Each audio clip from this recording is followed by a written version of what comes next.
Pada media pembelajaran interaktif mata pelajaran ilmu pengetahuan sosial tentang periodisasi zaman praaksara fase D kelas 7 SMP.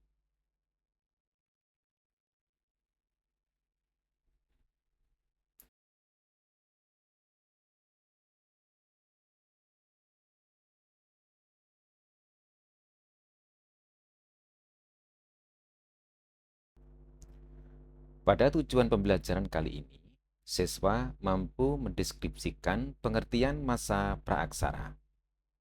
Kemudian, siswa mampu menjelaskan pembagian zaman praaksara berdasarkan geologi, arkeologi, ciri kehidupan masyarakat, dan alat yang digunakan.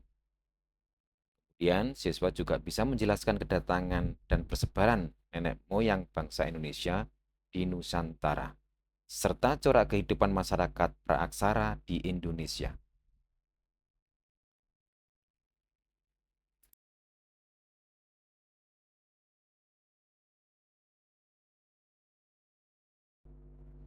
Sementara untuk periodisasi zaman prasejarah berdasarkan arkeologis, bisa kita lihat pada tampilan seperti ini.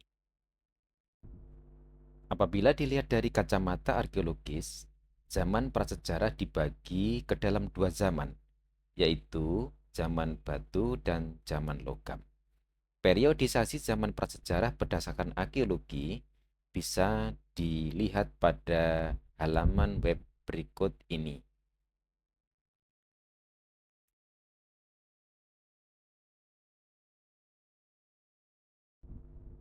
Yang pertama, zaman Paleolitikum atau zaman batu tua, yaitu masa berburu dan mengumpulkan makanan tingkat awal. Zaman batu tua berlangsung pada 50.000 sampai 10.000 tahun sebelum Masehi. Zaman praaksara ini disebut sebagai zaman batu tua karena pada saat itu manusia menggunakan alat-alat batu yang masih dibuat secara kasar dan sederhana. Pada zaman praaksara, manusia hidup secara nomaden atau berpindah-pindah dalam kelompok kecil. Berdasarkan penemuan fosil, jenis manusia purba yang hidup di zaman Paleolitikum antara lain Pithecanthropus erectus, Meganthropus paleojavanicus, Homo erectus, Homo soliensis, Homo pajagensis, dan Homo floresiensis. Yang kedua, zaman Mesolitikum atau zaman Batu Tengah, yaitu masa berburu dan mengumpulkan makanan tingkat lanjut. Ini merupakan peralihan zaman Paleolitikum dan Neolitikum. Manusia pendukungnya yaitu bangsa Papua Melanozoid. Manusia mulai hidup semi menetap di gua-gua yang disebut Abris Saus Roche. Pada zaman praaksara Mesolitikum, laki-laki berburu dan perempuan tinggal di gua untuk menjaga anak dan memasak.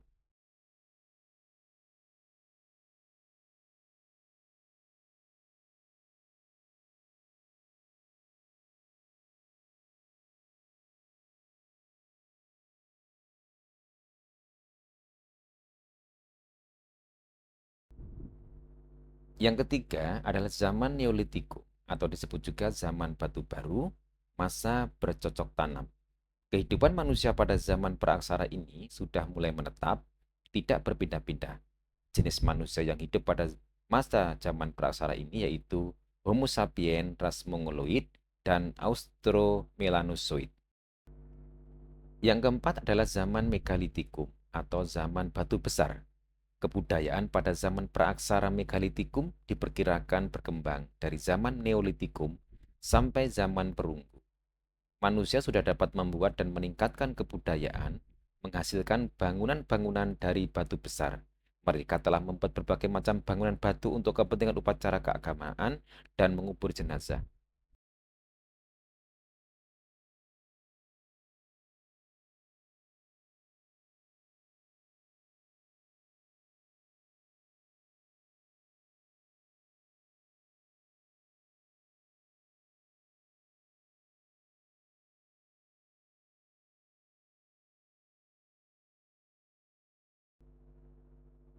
Zaman logam.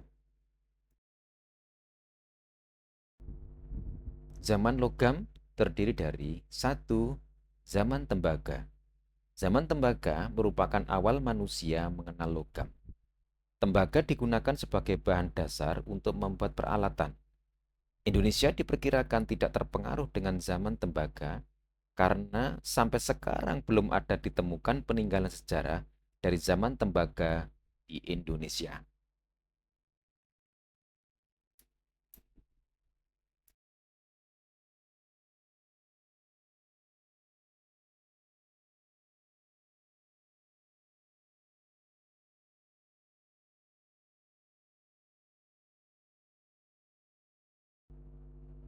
Yang kedua adalah zaman perunggu.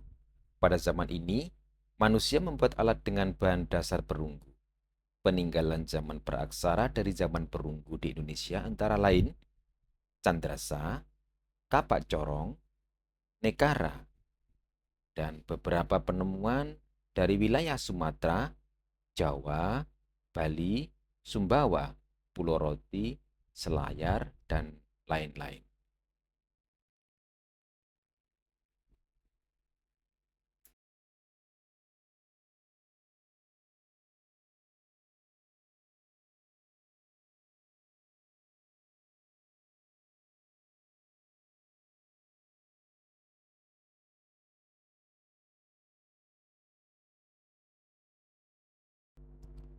Yang ketiga adalah zaman besi.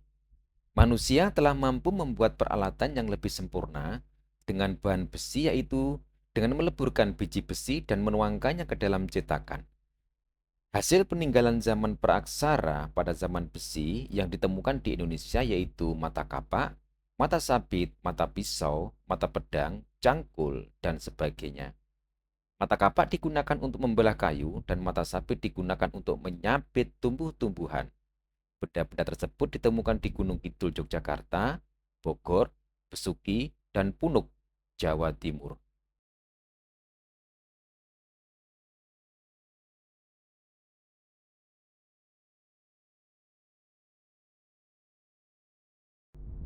Berikut akan kami tayangkan video pembelajaran yang akan memberikan pemahaman kepada kita. Pernahkah kamu membayangkan jika kita hidup jutaan tahun silam? Di zaman ketika manusia belum mengenal adanya tulisan. Tidak ada bangunan-bangunan dan teknologi yang sekarang kita kenal. Zaman prasejarah atau praaksara. Begitulah cara kita menyebut masa tersebut. Pra yang berarti sebelum, dan aksara yang berarti tulisan. Sehingga zaman praaksara memiliki arti zaman sebelum adanya tulisan. Mari kita menelusuri masa lalu dan melihat bagaimana kehidupan pada masa tersebut. Zaman prasejarah atau praaksara dibedakan ke dalam dua periodisasi, yaitu berdasarkan geologi atau umur batuan, dan berdasarkan arkeologi atau peninggalan sejarahnya. Pada video kali ini kita akan membahas periodisasi zaman prasejarah berdasarkan geologi. Berdasarkan umur batuannya, pembabakan zaman dibagi ke dalam 4 babak besar. Arkeozoikum, Paleozoikum, Mesozoikum, dan Neozoikum. Arkeozoikum atau Arkean merupakan masa awal pembentukan bumi pada 2.500 juta tahun yang lalu. Permukaan bumi masih jauh dari stabil untuk mendukung kehidupan. Pada masa ini, permukaan bumi dipenuhi dengan gunung-gunung berapi yang aktif. Suhu bumi masih sangat panas dan belum terciptanya air menutup kemungkinan organisme multiseluler kompleks untuk hidup. Fosil-fosil organisme yang berhasil ditemukan dari masa ini berasal dari spesies Cyanobacteria. Bakteri jenis ini menggunakan metana, amonia, dan sulfat untuk berfotosintesis menghasilkan oksigen. Oksigen yang dihasilkan ini akan terkumpul selama berjuta-juta tahun kemudian sebelum akhirnya bisa digunakan oleh makhluk hidup di zaman selanjutnya. Ratusan juta tahun kemudian mulai terbentuk lapisan air atau hidrosfer dan lapisan udara atau atmosfer di bumi. Masa ini disebut dengan Paleozoikum yang berarti kehidupan purba, yang dimulai sekitar 600 juta tahun yang lalu. Seperti menandai babak baru kehidupan bumi, terjadi peristiwa yang tidak pernah terjadi pada masa sebelumnya. Pada awal masa ini ditemukan fosil-fosil makhluk hidup dengan jumlah yang sangat melimpah.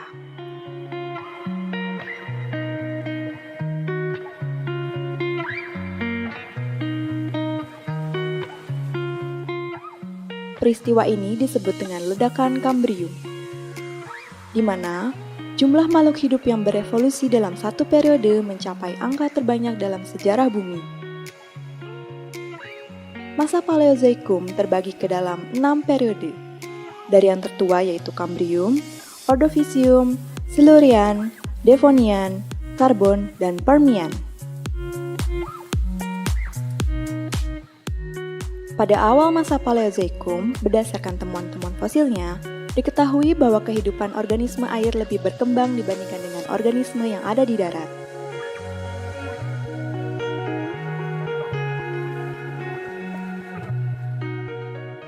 Hewan banyak dijumpai pada masa ini berasal dari spesies Arthropoda lapis baja seperti Trilobita.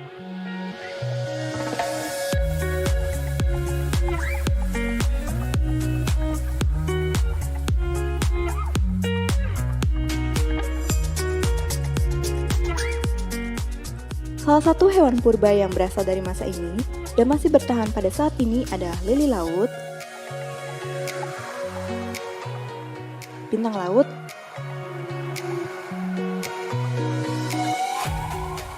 dan bulu babi.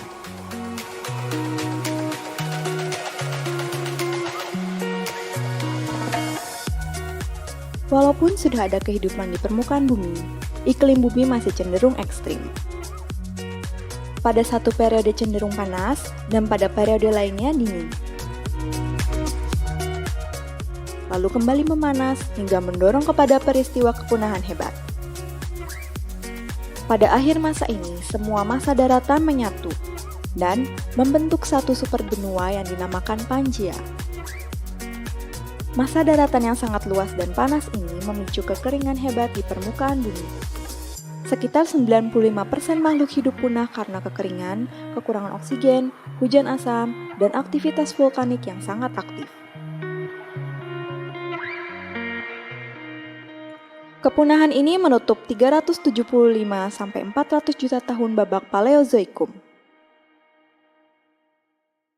Peristiwa kepunahan pada masa akhir Paleozoikum begitu hebat, sehingga butuh waktu 30 juta tahun untuk kehidupan baru muncul di permukaan bumi. Saat mulai ada kehidupan yang berkembang itulah masa Mesozoikum dimulai. Mesozoikum berarti kehidupan tengah, atau yang lebih dikenal dengan zaman dinosaurus, karena dinosaurus muncul pada zaman ini. Masa Mesozoikum awal disebut dengan periode Triasik, di mana reptil berukuran besar mulai bermunculan. Pada masa Triasik, iklim masih cenderung gersang, namun beberapa makhluk hidup berhasil bertahan, seperti Lystrosaurus dan Euparkeria. Di lautan, Ichthyosaurus dan Nothosaurus menduduki puncak rantai makanan. Pada pertengahan masa Mesozoikum, dimulailah periode Jurasik. Pada periode Jura awal, yakni sekitar 200-175 juta tahun yang lalu, superbenua Pangea terpecah menjadi Laurasia yang bergerak ke utara dan Gondwana yang bergerak ke selatan. Gurun-gurun panas digantikan dengan hutan tumbuhan konifer dan iklim berubah menjadi tropis. Periode Jurasik menjadi puncak jayanya dinosaurus. Di permukaan bumi, spesies reptil menjadi hewan dominan yang menduduki bumi. Reptil bertubuh semakin besar, sedangkan untuk spesies mamalia baru ada yang berukuran kecil. Selain hewan herbivora besar seperti Diplodocus dan Brachiosaurus, hewan karnivora seperti Allosaurus menjadi dinosaurus besar yang berjalan di permukaan bumi pada zaman ini. Babak terakhir dari masa Mesozoikum adalah periode Cretaceous. Zaman yang dikenal juga dengan nama zaman kapur ini merupakan masa tinggalnya dinosaurus terkenal, seperti Tyrannosaurus, keluarga Ceratopsia, dan Ankylosaurus. Sedangkan di air, Mosasaurus merajai rantai makanan. Pada periode akhir Kretaseus terjadi peristiwa kepunahan tercepat yang pernah terjadi. Setelah kurang lebih 160 juta tahun dinosaurus mendominasi daratan dan lautan, mereka bertemu dengan kepunahan dalam rentang waktu 2,5 hingga kurang dari 1 juta tahun. Peristiwa kepunahan ini dikenal dengan kepunahan kapur paleogen dan menjadi peristiwa kepunahan terpopuler karena berbarengan dengan punahnya dinosaurus.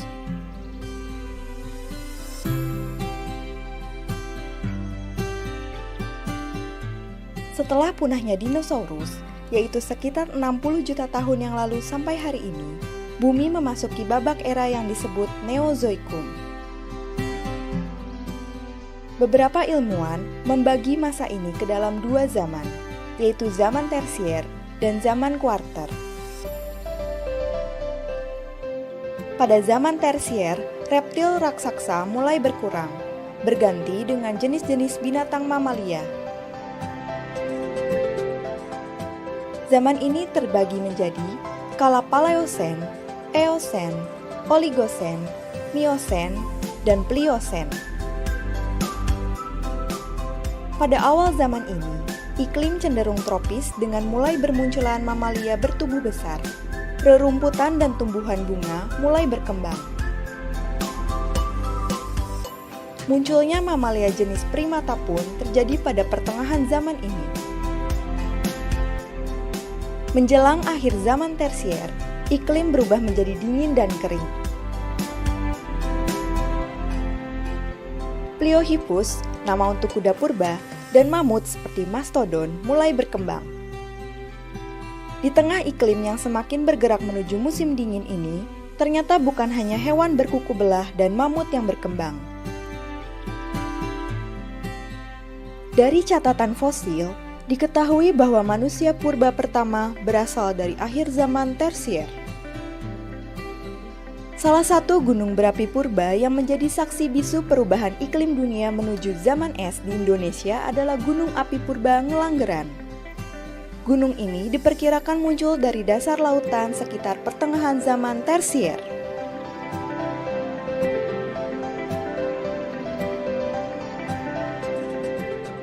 Penampakan sebagian besar daratan yang tertutup es menjadi pemandangan latar belakang paruh awal zaman kuarter.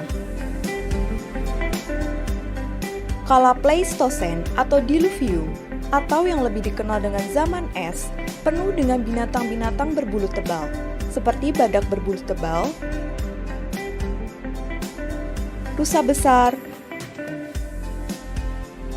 dan harimau bergigi pedang. Kala ini berlangsung sekitar 2 juta sampai 10.000 tahun yang lalu. Kondisi iklim yang tidak terlalu basah pada kala Pleistosen menyulitkan berkembangnya hutan lebat. Sebagai gantinya, beberapa wajah daratan berisikan lahan stepa.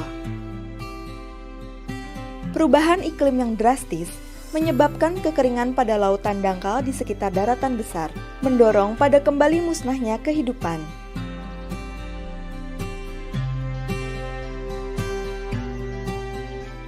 Memasuki paruh akhir zaman kuarter, yaitu kala Holosen, es di kutub utara, selatan, dan pegunungan mencair karena suhu yang mulai menghangat. Hal ini menyebabkan naiknya volume air laut dan membuat terpisahnya kepulauan Indonesia dari Asia Tenggara dan Australia. Naiknya air laut ini menyebabkan kala ini disebut dengan zaman aluvium atau zaman banjir.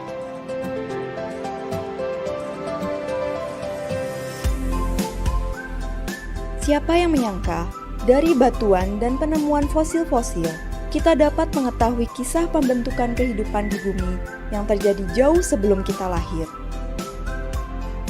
Begitulah bagaimana sejarah menyisakan cerita untuk kita. Dan kini, giliran kita untuk meneruskan cerita tersebut.